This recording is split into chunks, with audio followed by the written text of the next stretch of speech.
নমস্কাৰ, good evening বন্ধুসকল।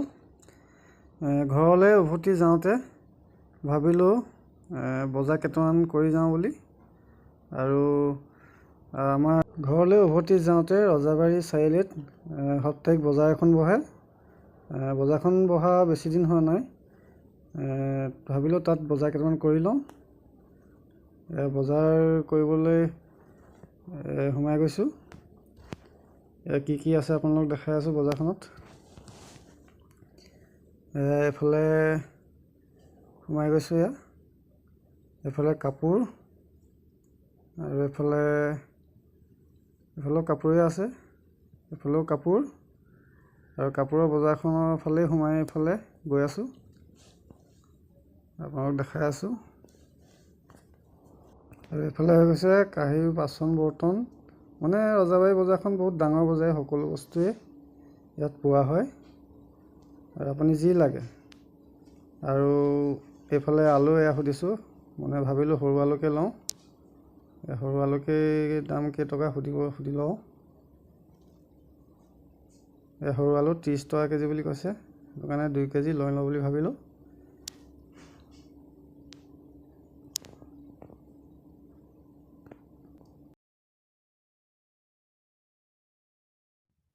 এয়া 2 কেজি জুখি হৈ গৈছে।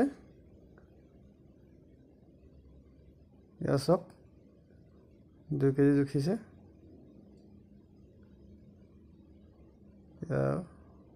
কাৰণ মোনা চোনা অনা নাই, পলিথিনত ভৰাই দিব কৈছোঁ। কেৰি বেগত ভৰাই দি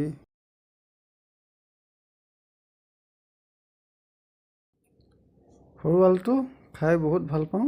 আপোনালোকে ভাল পাই চাগে, কাৰণ এই আলুটো খাই বহুত ভাল লাগে। এয়া হৈ গ'ল। আৰু যিকোনো লগতে সৰু আলুটো বহুত ভাল লাগে। এয়া হৈ গ'ল আলু লৈ ল'লোঁ। আলু লৈ পেলাই এইফালে এতিয়া আৰু কি ওলাইছে চাওঁ। এইফালে দেখিলোঁ বিট ওলাইছে, ভাবিলোঁ বিটকে লৈ যাওঁ। বিটৰ কেজি হেনো 80 টকা। ভাবিলোঁ আধা কেজি লৈ যাওঁ, কাৰণ বিটটো খাই মই বহুত ভাল পাওঁ। আৰু বিট এনেও খাবই লাগে মানুহে, কাৰণ বিটটো তেজৰ কাৰণে বহুত ভাল। আধা কেজি লৈ লৈছোঁ। বজাৰ কৰি হৈ যোৱাৰ পিছত ভাবিলোঁ হোটেলত সোমাই মিঠাই কেইটামান লৈ যাওঁ, কাৰণ বজাৰ গৈছে হোটেল দেখিলে মিঠাই লওঁ লাগেই। আৰু মিঠাই নিনিয়াকৈ বজাৰ কৰি নিলেও ভাল নালাগে, সেইটো কাৰণে মিঠাই কেইটামান লৈ লওঁ বুলি ভাবিলোঁ। হোটেলত আজি বজাৰ কাৰণে বহুত ভিৰ। এয়া বজাৰ কৰি হৈ গ'ল। ঘৰৰ ফালে সোমাই ঘৰ পালোহি।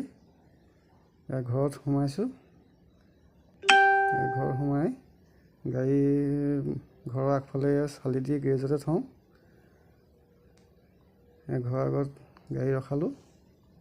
ৰখাই সন্ধিয়া চাহটো খাই লৈছোঁ। মই অনা চিংৰা, চিংৰা দেখিছে, চিংৰাই চাহ খাইছোঁ। ভিডিঅ'টো ইমানেই, ধন্যবাদ।